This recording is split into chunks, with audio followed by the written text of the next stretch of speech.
Maximum குற்ற பின்னணியில் இருக்கக்கூடியவர்கள் தானே பொறுப்பே கொடுக்குறாரு அண்ணாமலை அவர்கள். சார் தலைவர் போலீஸாக இருந்தாலும் போலீஸ் செய்கிற காரியம் அது. எந்த ஊரில் எந்த போலீஸ் திருடனை பிடிக்கிறதுக்கு தான் போலீஸ். ஆனால் திருடனை உருவாக்குறதுக்கு எப்படி பேர், அவருக்கு என்ன பேர், அவரை எப்படி நீங்கள் போலீஸ்ன்னு சொல்லுவீங்க?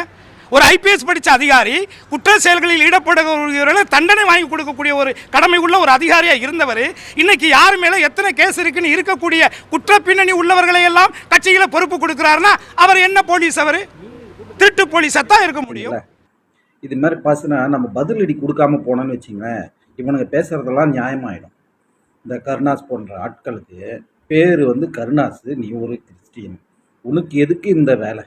நீ வந்து ஏதோ ஒரு சசிகலாவால் ஏதோ ஒரு சீட்டு ஜெயலலிதா அம்மா வந்து கொடுத்துட்டாங்கன்னு சொல்லிட்டு ஏதோ லெட்டர் பேட் கட்சின்னு ஒன்றத்தை வச்சுக்கிட்டு நீ ஏதோ அங்கே எலும்பு துண்டுக்கு ஆசைப்பட்டு நீ பேசுகிற பேச்சுக்கெல்லாம் இவ்வளோ பேசுகிறேன்னா உன்னை விட்டு வைக்கிறா எப்படி? உன்னை விட்டு வச்சா ரொம்ப ரொம்ப தப்பு இல்லை. இதுமாதிரி நிறைய பேர் இருக்கான். அடி மட்டம் முட்டாள், சினிமாவில் 4 படம் காமெடியில் நடிச்சிட்டான்னு வச்சுக்கோ, அதி மேதாவி புத்தி, இவனுக்கு 4 பேர் விளம்பரம் அந்த சினிமா மூலமாக 4 பேர் தெரிய ஆரம்பிச்சிருது. அதனால் அவன் என்ன பேசுகிறான்றது ஏதோ ஒரு ஐபிஎஸ் படித்த அதிகாரி அவர் போய் திருட அது இதுன்னு சொல்கிறிய பைத்தியக்காரன் மாதிரி. உனக்கு புத்தி இருக்கா? அவனுக்கு உனக்கு புத்தி இருக்கா? அவரை விட தமிழ்நாட்டு மேலே அக்கறை உள்ளவன் எவனா இருப்பான்? இந்த எவனோ ஒருத்தனை காட்டுறான். அவரை விட அண்ணாமலையாரை விட ஒருத்தன் தமிழ்நாட்டு மேலே அக்கறை உள்ள ஒருத்தன் எவனாவது காட்ட முடியுமா? இந்த தமிழ்நாட்டை குட்டி செவராக்கி தமிழ்நாட்டுக்கு கும்முடி புண்டியை தாண்ட விடாமல் எல்லாரையும் பார்த்து வச்சு நீங்கள் மட்டும் ஓடுறீங்களே எல்லாருக்குலையும். இந்த கருணாஸோட வீட்டில் பசங்க என்ன படிக்கிறாங்கன்னு அங்கே போய் விசாரிச்சுன்னு வச்சுக்கேன் தெரியும். இந்த கருணாஸோட பசங்க எத்தனை லாங்குவேஜ் தமிழே தெரியாது. உண்மையிலே அவங்க கருணாஸோட பசங்க தமிழ் பாடத்தை எடுத்து படிச்சிருக்காங்கன்னா போய் தமிழில் போய் சொல்ல சொல்லுங்க பார்க்கலாம். கண்டிப்பாக தெரியாது. அவன் வந்து இங்கே வந்து பேசிகிட்டு இருக்கான் அண்ணாமலையார் பற்றி. ஒரு இந்த மாதிரி பிளாட்ஃபார்ம்லேருந்து வந்து இப்போ ஒன்றும் தெரியாது ஆளு நினச்சியா என்ன? கொஞ்சம் கொஞ்சமாக இருட்டிலேருந்து கொஞ்சம் கொஞ்சமாக வீட்டில் ஆடு மாடு மேய்ச்சி கொஞ்சம் கொஞ்சமாக விவசாயம் பார்த்து வந்து கஷ்டப்பட்டு ஒரு மேலே கொஞ்சம் வந்து இவ்வளோ பெரிய பதவிக்கு வராரு. அவர் நீ என்ன நினச்சாலும் அவர் அழிக்க முடிய போகிறது, ஒன்றும் பண்ண போகிறது. முதல்ல இந்த இந்தியை யாரும் எடுத்துகிட்டு வரல, இந்தியை யாரும் திணிக்கவும் இல்லை, எதுவும் செய்யலை.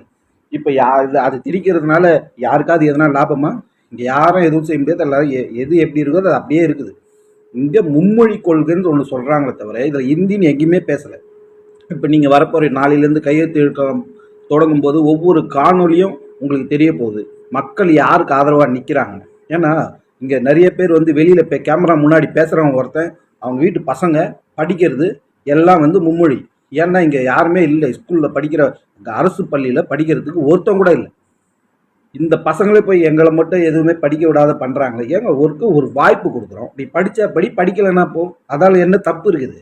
ஒரு வாய்ப்பு கொடுத்தா வந்து நீ இந்த மொழி தான் படிக்கணும்னு இல்லை, ஒரு ஆப்ஷனில் எல்லா இந்திய மொழிகளில் படிக்கணும்னு சொல்கிறாங்க. இன்றைக்கி உத்தரப்பிரதேசத்தில் போய் இந்த நம்ம தமிழ் போர்டு வச்சுருக்கான். நீங்கள் இல்லைன்றீங்களே வச்சுருக்கான். எதனால் தமிழ் நீங்கள் வெளியே எடுத்துகிட்டு போக விட்டா தானே. நீ முதல்ல இவர் நல்லவர்னு சொன்னால் தான் இப்போ நல்லவன்னு சொல்லுவோம். அவர் கெட்டவர் அப்படின்னு சொன்னால் நீயும் கெட்டவர். அது போல தான் நீ எவனையுமே வளர விடாமல் நாங்கள் தான் பெரிய இது நாங்கள் தான் பெரிய. உண்மையான தமிழுக்கு பெருந்தன்மை என்னன்னு தெரியுமா? உண்மையான எதுவுமே கற்றுக்கக்கூடாது, எதுவுமே இது பண்ண முடியாது அப்படின்னு அந்த மாதிரி நிறைய விஷயங்கள் இருக்குது. நீங்கள் தமிழை இப்போது அதர் ஸ்டேட்டில் இருக்கிறவன் தமிழை படிக்கிறதுக்கு ஒரு வாய்ப்பு கிடைக்கிது. நான் இங்கேருந்து அங்கே போயிட்டுன்னா நான் தமிழ் தான் வேணும்னு சொல்லிட்டு படிக்க வைக்கும்போது அவனுக்கு அந்த வாய்ப்பு அவனுக்கு கிடைக்கிது. இங்கே இருக்கிறவனுக்கு நீ கட்டாயமாக தமிழ் படிக்கணும், இதை மறைச்சிட்டு ஹிந்தி ஹிந்தி ஹிந்தி அப்படின்னு சொல்லித்தராங்க. எத்தனை தடவை சொன்னாலும் இந்த ஊடகங்களை வச்சு பொய் பிரச்சாரம் பண்ணி அதன் மூலமாக இது வந்துடும், இதன் மூலமாக அது வந்துடும், அதோ ஒரு புலி வருது பூதம் வருது அப்படின்னு சொல்லி எத்தனை காலத்துக்கு ஏமாத்தீங்க. நாளிலேருந்து அண்ணாமலையார் இந்த கையெழுத்து இயக்கம் தொடங்கும் போது ஒவ்வொரு வீடியோவிலும் மக்கள் பேசும்போது இதை கண்டிப்பாக தெரிஞ்சுப்பாங்க. அது வரைக்கும் இந்த கருணாஸ் மாரி ஆட்கள் அந்த கருணாக்கை வச்சு எதனா பேசிக்கிட்டே இருக்க வேண்டியதுதான். என்ன தெரியும் கருணாஸுக்கெலாம்? அவன் ஒரு ஆளுன்னு அவன் வந்து மைக்கை பிடிச்சி பேசி கண்ட மேனிக்கு பேசுனா நீ என்ன மாதிரி பேசுகிறியோ அதே மாதிரி தான் உனக்கும் பதிலடி. நீ மரியாதை கொடுத்தா மரியாதை இல்லாமல் பேசினா உனக்கும் அதே தான். நீ தான் இன்னும் பெரிய தமிழ், அண்ணாமலையோட தமிழ் எவன்டா இருக்கான் இங்கே? நீங்கள் பெரிய இதுவா? காசு கொடுத்தா எதை வேணா பேசுவேன், காசு கொடுத்தா அந்த பக்கம் பேசுவேன், காசு கொடுத்தா இந்த பக்கம் பேசுவேன். முதல்ல எதனா ஒரு கட்சியில் நில்லுங்கடா, அப்போ தான் உங்களெலாம் புத்தி வரும். இந்த பக்கம் ஒரு தடவை அந்த பக்கம் ஒரு தடவை எதை ஒன்றா வாய் இருக்குதுன்னு எதை ஒன்றா பேச வேண்டியது. இதுக்கப்புறம் இந்த மும்மொழி கொள்கைக்கு இப்போ தமிழகத்தில் ஆதரவு இருக்குதா இல்லையான்னு கேட்டிங்கன்னா கண்டிப்பாக இருக்குது. அதை நீங்கள் இனிமே வரப்போகிற காலகட்டத்தில் பார்ப்பீங்க.